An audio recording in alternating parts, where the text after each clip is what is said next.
46e édition du Festival de la bande dessinée de Chambéry. On se retrouve avec Serge Ripoll. Bonjour Serge. Bonjour. Alors, plein gaz, hein, c'est un événement qui fonctionne très bien encore cette année. Ah, tout à fait, le public a vraiment répondu présent. On est ravis. Là, on est en pleine battle dans la grande salle. La salle est pleine. Il y a 500 personnes, c'est extraordinaire. On voit des images, c'est très mouvementé, c'est très rythmé. Et c'est vrai que ça attire vraiment les jeunes. Et puis on a un invité d'honneur qui est juste là. Alex Alice, bonjour. Bonjour. On vous connaît pour la science-fiction, on vous connaît pour l'héroïque fantasy, et puis vous avez une nouvelle thématique qui vous tient à cœur. Oui, tout à fait. J'ai lancé une série qui s'appelle Le Château des Étoiles et qui est une histoire de conquête de l'espace, mais au temps de Jules Verne. Ah. Voilà, donc c'est ce qu'on appelle une uchronie. Donc je vais changer un élément du passé. Et là, en l'occurrence, on trouve le moyen d'aller dans l'espace, mais en 1869, au temps de Louis II de Bavière, de Sissi impératrice et donc de Jules Verne. Et je vais raconter l'histoire d'un groupe d'aventuriers, d'explorateurs qui va se lancer à la découverte du système solaire tel qu'on l'imaginait à l'époque. Alors vous êtes en plein cœur de ce salon, vous êtes l'invité vedette, si je puis me permettre. Qu'est-ce que vous ressentez? Quels sont les partages que vous avez avec les différents visiteurs? C'est extraordinaire, il y a plein de monde qui se réunit ici autour de la bande dessinée, un public très familial, ce qui est extra, et puis des gens qui connaissent déjà, qui découvrent la série, c'est un bon moment de partage avec les lecteurs. Alors comment vous évoluez dans vos écritures, dans vos idées au fur et à mesure, parce que la passion est toujours là, la flamme est toujours là, et il faut toujours avoir une idée d'avance, si je puis dire. Oui, alors quelque part l'avantage de la bande dessinée c'est que ça prend très longtemps à faire, donc on peut vivre quelques années sur une seule idée. Mais blague à part, sur le Château des Étoiles, c'est une histoire qui est très évolutive, c'est-à-dire ça commence sur Terre, c'est une histoire d'aventure, autour il y a un peu d'espionnage, il y a des méchants prussiens, enfin on est vraiment dans le côté récit d'aventure, encore une fois très vernien. Et puis à partir du tome 2, on part dans l'espace et ça devient une histoire de science-fiction lunaire. Et puis après, les tomes 3 et 4 c'est sur Mars, tomes 5 et 6 on revient sur Terre dans le Paris du Second Empire, des expositions universelles qui sont maintenant bien sûr interplanétaires. Donc j'ai créé cette série pour avoir un renouvellement permanent à la fois pour moi et puis pour les lecteurs, donc je suis sûr de jamais me lasser. Vos sources d'inspiration? Jules Verne, bien sûr. En bande dessinée, il y avait la série de Scoyton et Peters, Les Cités Obscures. Il y a Jules Verne, bien sûr. Les films du réalisateur japonais Hayao Miyazaki. Le Château dans le ciel, des titres comme ça. Et puis après, je vais beaucoup m'inspirer de la littérature et de la science de l'époque. Donc je base, même si c'est évidemment la fantaisie, c'est basé sur les hypothèses scientifiques de l'époque. Donc il y a un écrivain qui s'appelait Camille Flammarion, qui est l'équivalent de Carl Sagan ou de Hubert Reeves, mais au 19e siècle, et qui écrivait sur ce qu'on pensait trouver sur les planètes à l'époque. Eh bien bon salon et puis à bientôt. Merci. Marie-Laure, bonjour. Bonjour. Alors vous êtes venue avec le célèbre Gremlins. Tout à fait. Là, le thème pour moi, l'inspiration, c'était l'inspiration Gremlins. Donc j'ai fait le côté gentil du Gremlins. Et puis peut-être que demain, je vais faire le côté méchant. Parce que bien entendu, une fois qu'il a mangé, je crois que c'est après minuit, et qu'il touche l'eau, il se transforme. Donc on va essayer de le faire demain, la transformation. En tout cas, je vais essayer de la réaliser. Pour l'instant, je le termine. Je l'ai commencé ce matin. J'espère qu'il y a une ressemblance quand même. Parfait. Voilà. C'est une passion que vous avez depuis longtemps? Parce qu'on voit d'autres personnages à côté. Ça fait quelques années, puis ça fait quelques années que je viens au Festival BD. Et puis après, moi, mon plaisir, c'est vraiment de travailler devant le public et puis de faire découvrir peut-être, qui sait, une vocation à certains et certaines. En voyant travailler la matière, on n'a pas la même approche. Donc voilà. Comme vous pouvez le voir, de belles rencontres sur ce festival de la bande dessinée. On est en plein cœur de Malraux, où s'y exposent différentes illustrations. Je propose de rencontrer cette autrice et puis de parler avec elle de sa passion et de sa carrière. Bonjour, Si. Bonjour. Débordée, hein? Ouais, oui. La routine, non, c'est pas vrai. T'es l'entremonde? Comment?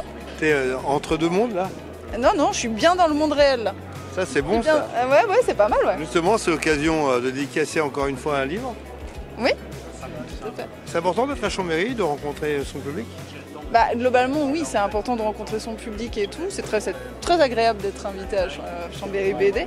Mais oui, c'est hyper important de discuter avec les lecteurs et les lectrices qui nous font des retours. Alors, tu es une chroniqueuse reconnue. Radium Girls a été un vrai carton. Tu parles de ces jeunes filles qui ont eu le cancer. Pourquoi avoir s'être lancé dans une telle histoire qui est délicate et qui doit aussi attirer l'attention du public ? Déjà, c'était une histoire qui n'était pas de l'historique. Déjà, ça commence par un truc historique, mais ça devient plus trop historique au bout d'un moment parce que la Terre plate, bof, en termes d'histoire. Il y a des faits réels dans l'histoire. Oui, il y a l'expédition de Christophe Colomb, mais c'est un prétexte à aller ailleurs. Et puis même c'était quelque chose auquel Marc Dubuisson, qui est mon scénariste, et moi on s'était jamais frotté à du tout public avec à partir de 9 ans, parler aux enfants mais aussi aux adultes et sur une histoire au long cours en fait, sur 4 tomes, ça on n'avait jamais fait. Et moi j'aime bien faire les choses que j'ai jamais fait. Le message que tu veux laisser à tes lecteurs? Je sais pas. Ça fait plaisir. Achetez pas cher chez votre libraire. Non mais en vrai je sais pas moi, lisez de la bande dessinée, lisez ce qui vous chante et puis vous laissez pas embêter, que vous soyez un enfant ou un adulte, la bande dessinée c'est de la lecture comme une autre. Face au manège le chapiteau avec comme le veut la coutume l'ensemble des illustrateurs et vendeurs de BD qui vous proposent des livres d'occasion. Une autre rencontre très intéressante qui a eu lieu ce samedi sur ce salon, c'est la conférence entre Gabriel Alperne, qui est docteur en philosophie, et Didier Petantin, qui est dessinateur de la fable du centaure. Et vous allez voir que l'alchimie des deux est plutôt révélatrice. Bon Didier, quand l'illustrateur rencontre la philosophe, qu'est-ce qu'il se raconte? Des histoires d'hybridation. Alors, hybridation, un thème qui est large et qui est compliqué peut-être aussi pour le grand public, parce que là on est en pleine transition. Oui, et d'ailleurs c'est la raison pour laquelle j'ai voulu traduire mes travaux de recherche en philosophie qui peuvent peut-être paraître un peu compliqués dans un format très très grand public de bande dessinée. Alors je vais peut-être effectivement dire quelques mots sur l'hybridation, parce que c'est un mot qui peut paraître un peu barbare. L'hybridation pour moi c'est le mariage improbable. C'est-à-dire que c'est le fait de mettre ensemble des choses, des personnes, des métiers, des activités, des secteurs, des arts, des sciences, qui a priori n'ont pas grand-chose à voir ensemble, mais qui mis ensemble permettent de créer quelque chose de nouveau. Voilà, donc un tiers lieu, un tiers secteur, un tiers métier, un tiers objet par exemple comme une bande dessinée. Et la connexion entre vous deux, elle s'est faite comment? Le hasard des rencontres, un peu d'inconscience et puis une proposition qu'on ne peut pas refuser et une aventure formidable et c'est une forme d'hybridation.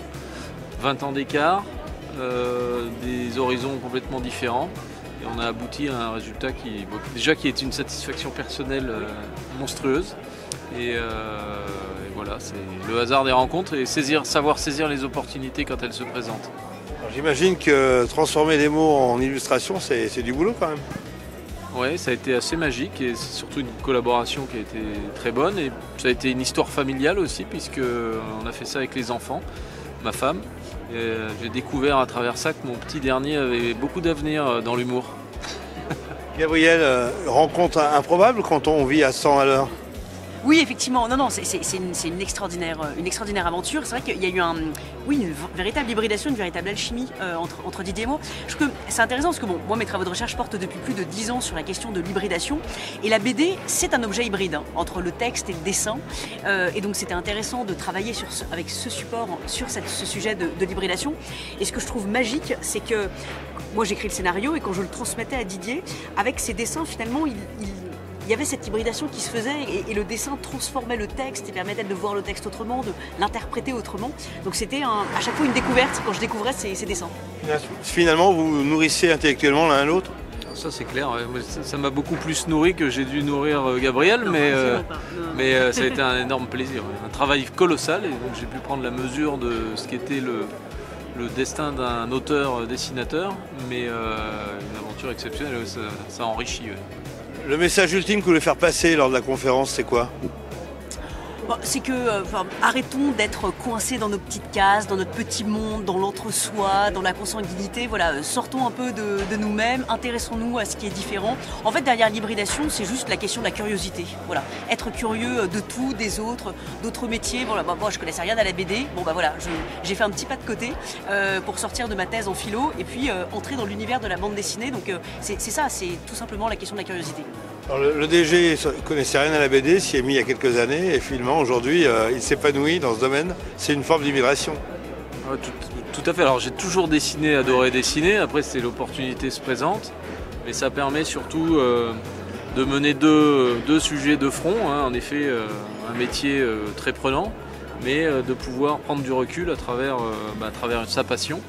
Mais ça se lit aussi dans le livre, c'est-à-dire c'est une montée en puissance progressive, à la fois des textes et du dessin, parce que ça a permis de tirer le dessin vers le haut aussi. Et voilà, on apprend aussi à se connaître, à se découvrir et de se dire qu'on reste jeune finalement. Pour conclure cette émission, Serge, rappelons les grands rendez-vous de ce dimanche. Eh bien, on va renouveler bien entendu l'opération de la Battle, qui est un véritable succès, puisque nous avons rempli la salle, à craquer, et même plus que ça. Et ça a été un moment fort. Et puis demain, à partir de 14h30, il y aura une rencontre avec Alex Alice au sein de son exposition à Malraux. Voilà, les 3 expositions qu'on a créées dans le cadre du festival avec Alex Alice. Voilà. On vous rappelle, plus de 60 auteurs sont présents durant ce week-end, ici même au manège de Chambéry. Vous voyez, les dédicaces, c'est blindé de partout. On n'attend plus que vous.